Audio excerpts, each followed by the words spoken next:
ternyata diputuskan untuk naik begitu karena subsidinya memang sudah terlalu besar, seperti apa ini akan mempengaruhi bisnis logistik di Indonesia? Yang terpenting di sini kita pertahankan daya beli.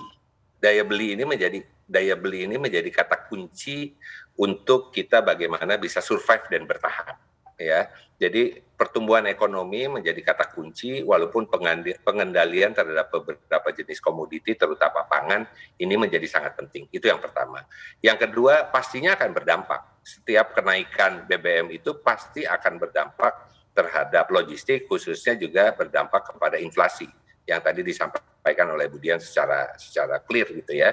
Jadi kita berharap tentunya kenaikan ini juga jangan juga terlampau tinggi ya. Jadi kita masuk di dalam manage kegiatan daripada logistik itu sendiri. Seperti itu. Transportasi ini yang paling banyak menyerap ini kan transportasi darat.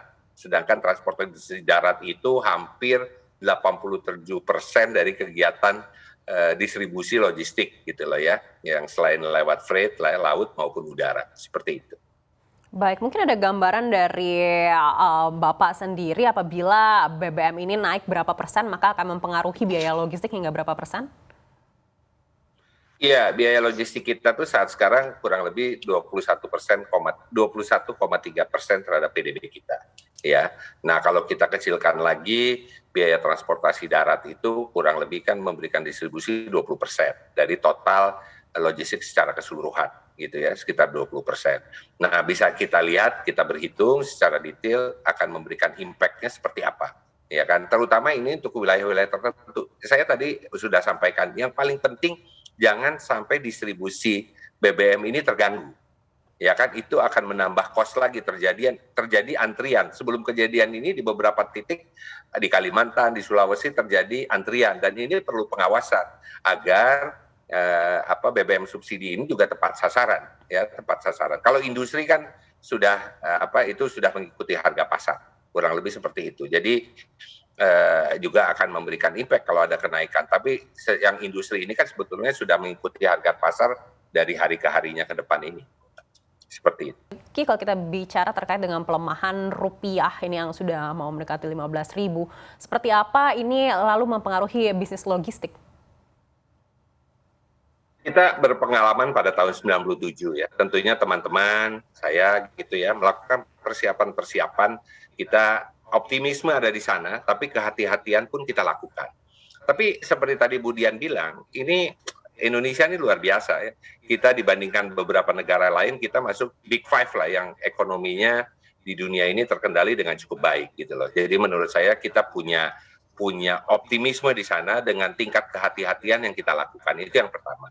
Yang kedua, realisasi investasi tahun lalu 900 triliun tercapai. Hilirisasi, transformasi yang tadi saya sampaikan.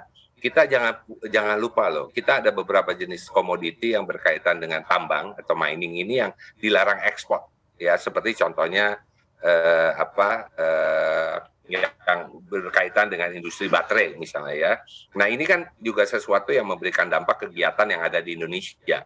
Jadi itu yang kita harapkan. Jadi yang terpenting dengan pembukaan lapangan bisa memaintain dengan daya beli yang baik, ini yang kita harapkan bahwa kita akan bertahan. Seperti itu. Jadi kita punya pengalaman tahun 97, saya yakin teman-teman juga akan lebih berhati-hati ya. Kita dalam 2010 sampai 2020 juga ada kegiatan ekonomi secara global yang berdampak, ya nggak berhenti-berhenti Bu ya, dari mulai keuangan di Eropa, kita juga ada yang dimana harga komoditi jatuh gitu ya, terus 2019 kita 2020 terjadi COVID gitu, dan kita bertahan gitu ya. Nah ini menurut saya kita semua melakukan kehati-hatian tapi tanpa berhenti untuk melakukan bagaimana daya beli masyarakat ini bisa terjaga dengan baik. Itu kata kuncinya sih.